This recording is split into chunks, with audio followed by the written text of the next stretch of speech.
அதல பாதாளத்தில் சட்ட ஒழுங்கு இருப்பதாக அன்புமணி குற்றம் சாட்டியிருக்கிறார். தமிழ்நாட்டில் சட்ட ஒழுங்கை பாதுகாப்பதில் திமுக அரசும் காவல்துறையும் படுதோல்வி அடைந்திருப்பதாக அன்புமணி தெரிவித்திருக்கிறார்.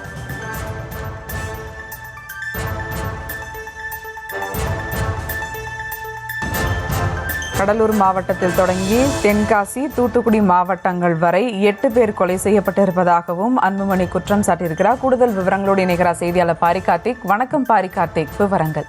வணக்கம். தமிழ்நாட்டில் ஒரே நாளில் 8 பேர் படுகொலை செய்யப்பட்டதாக தற்போது அன்புமணி அவர்கள் தனது அறிக்கையில் வெளியிட்டிருக்கிறார்.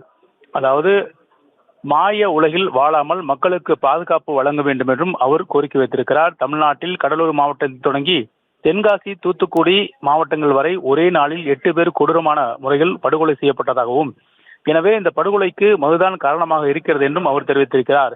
மேலும் தமிழ்நாட்டில் சட்டம் ஒழுங்கை பாதுகாப்பதில் திமுக அரசும் அதன் காவல்துறையும் தோல்வி அடைந்து விட்டதாக குற்றம் சாட்டியிருக்கிறார். தொடர்ச்சியாக தூத்துக்குடி மாவட்டம் கோயில்பட்டியில் மது குடிப்பது தொடர்பாக ஏற்பட்ட மோதலில் பிரகதீஸ்வரன் என்ற இளைஞரும் அவரது கொலைக்கு பழிவாங்க கஸ்தூரி என்ற பெண்ணும் கொல்லப்பட்டுள்ளனர் என்றும், தஞ்சாவூர் மாவட்டம் நடுகாவையில் மது வாங்குவதில் இருவருக்கும் இடையே இந்த போட்டியின் போது சண்டை, அதன் அடிப்படையில் நடைபெற்ற கொலையும் என பல்வேறு விஷயங்களை சுட்டிக்காட்டி அந்த அறிக்கையில் வெளியிட்டிருக்கிறார். மேலும் தொடர்ச்சியாக மதுவினால் தமிழகத்தில் பல இடங்களில் இத்தகைய சட்டம் ஒழுங்கு பிரச்சனை ஏற்பட்டிருக்கிறதும், மக்களை பாதுகாப்பது, சட்டம் ஒழுங்கை நிலையாட்டுவதுதான் ஆளும் கட்சியின் முதல் கடமை என்றும் தெரிவித்திருக்கிறார். மேலும் உலகில் பல இடங்களில், அதாவது மு.க. ஸ்டாலின் தமிழகத்தில் பொற்கால ஆட்சி நடைபெறுவதாக கூறியிருக்கும் நிலையில் இத்தகைய சட்டம் ஒழுங்கு பிரச்சனை ஏற்படுவதாகவும் அவர் குற்றம் சாட்டியிருக்கிறார்.